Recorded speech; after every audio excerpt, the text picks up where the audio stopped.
Hey all, Heber here. So today we're talking about evasion tanking, and that is a term that can get some people, especially on Discord, all the way up into the red field. But actually it's not my term, it is actually the good old Flamu who came up with it about 5 years ago. So anyway, let's have a look at my evasion tanking build here, let's call it that, on the Colbert. So I'm using Rue, I have the Alice Thompson guys on, but it is Rue, Takao, Azure Lane Baltimore, Ingenious, full speed ahead, velocity, steer clear, and fully packed. So, you know, usual stuff here, double rudder on the ship, and everything else is whatever you like, really. Loadout, sonar, speed boost, heal, nothing out of the ordinary, 2-second rudder, and 37 knots before speed boost. With speed boost, we can hit just around 44 with this build here. And here we are. We are spawned at the A spawn, and the other cruiser looks like he's heading in for the cap, so I won't do that. I'll go a little bit wide here and see if I can just, you know, get the attention of the enemy and see if we can get some evasion tanking going here. So when I first introduced this term into the Legends vocabulary, there was a lot of people who found it ridiculous. And that was just until they found out that, hey, oh, okay, Flamu actually has approved this word. Okay, well, in that case, it's fine. So that's a typical thing that happens when the Heber goes out and says something.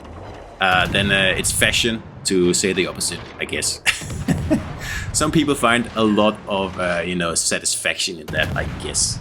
It's the same thing with, for example, running Makarov on your Tashkent or your Khabarovsk. That was also a terrible idea, the worst idea ever in the history of the game. Right up until the moment where the Sailing Robin put up a how it's done video in Khabarovsk using Makarov on his Khabarovsk. Then after that, it was all good, no problem there. So yeah, I don't think it's a secret, I have a lot of fun with the little captains on Discord. So anyway, we're talking evasion tanking here, and what is that? Well, it's in the name. Tanking is really just, you know, taking shots from the enemy for your team, and the traditional way of doing that, like a battleship does it, is to have a lot of armor and just sit there angled and, you know, take all those incoming shells and just survive because of the armor. What I'm doing is exactly the same thing here. And if you notice, I am never more than 14 kilometers away from the enemy here. So it's not like I'm sitting on the moon. The cap is ours, so really all we have to do now is defend it. And that's very easy. If you had some backup, that is, because in a minute both the other blue ships here are going to leave me behind here at this cap. And that really limits what I can really, you know, achieve over here. So I will be the only ship on this flank, and I'm going to have to use my agility and, you know, the annoying nature of the Colbert to just keep these 3 or 4 ships over here busy, and then hopefully the other flank, which is the very strong flank, you can see that with the Marlborough right now on the other side, hopefully they will break through, come around, and save me at some point in this battle here. That's the plan. But in the meantime, what we are doing here is just, you know, being an inviting target, making these ships over here waste a lot of time trying to take this cap here back. And of course, at the same time, I'm going to get decent damage. And another thing to notice in this video here, if you think that this kind of playstyle here is useless or doesn't, you know, help out in any way, then look at the XP we get at the end of this battle here. And I will, you know, say already now that I don't get a single kill, I don't cap anything, I just do what this ship does best. So this is also a good showcase of how I really wish that the Colbert had the torpedoes, because while you can't push in the ship here, if you're up against too many enemies, then it doesn't really work that well. It would be nice just to have, like Martel, like 3 torpedoes on each side, so you could, you know, push in a little bit easier and actually be a threat to battleships up close. Of course, Colbert is a huge threat to battleships, but, you know, in these cases here where you are playing maps where you actually have to push in, because I mean, they are encroaching on the cap now, and there's 3 or 4 of them, so I can't keep all of them out of the cap. But I can delay them, and I can, you know, reset the cap as much as I possibly can. And yeah, that's all I can do, really. So as you can see here, as soon as I go dark out at the max range, then I go straight in again. And that's, you know, something that's common to all Agile cruisers. You know, hit the cap. If you can get away with it, then you cap. If you can't, then you retreat and try again. That's very simple. And it's exactly the same thing as, you know, a more traditional cruiser build, because I am very, very close to the enemy here. I'm 8 kilometers from this Alaska here. So I see a lot of people also putting Agile, you know, captains on their cruisers and then taking them out, even doing videos on it and saying, oh, I'm doing like a hipper Agile build. No, you're not.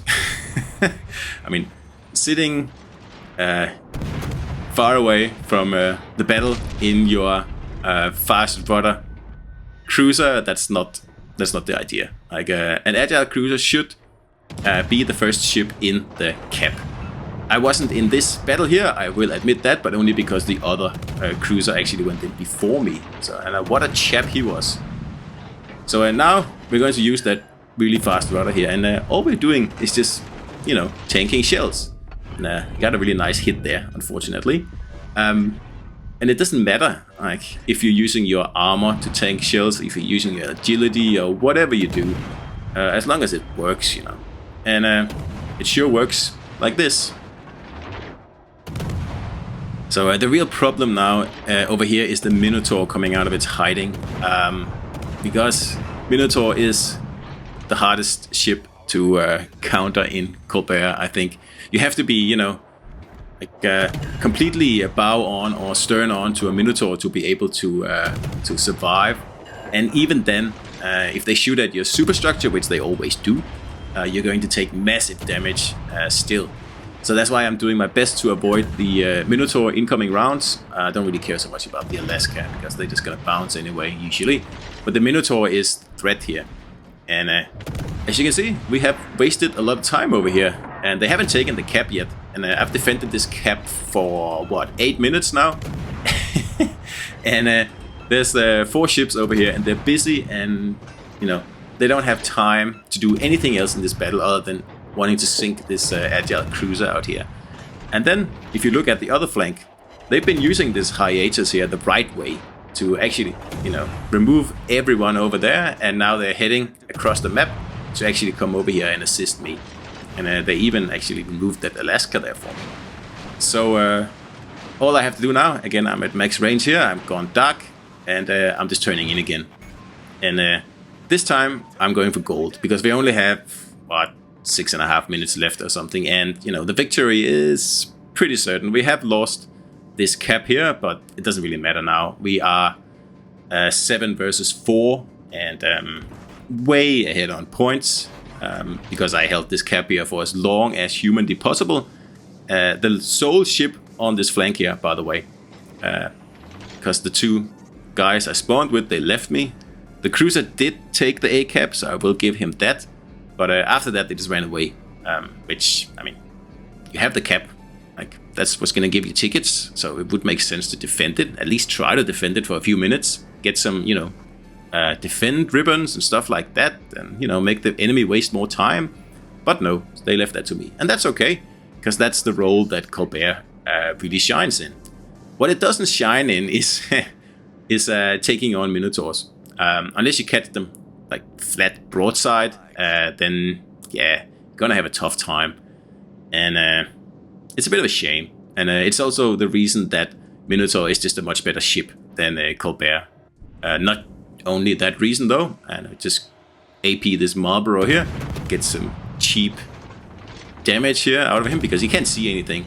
I think must be the Destroyer or the Minotaur has smoked him up, so he's completely blind, which is, like, you know, good. So here, the Minotaur is coming out, and I'm pretty sure I've got him dead to rights right here. I fire, and bloop, every shell falls short. I don't know, and I get 1 citadel there. I mean, he's broadside, and This is a little bit mysterious to me. And I don't go bow in because I don't really care. But he does get me with his AP.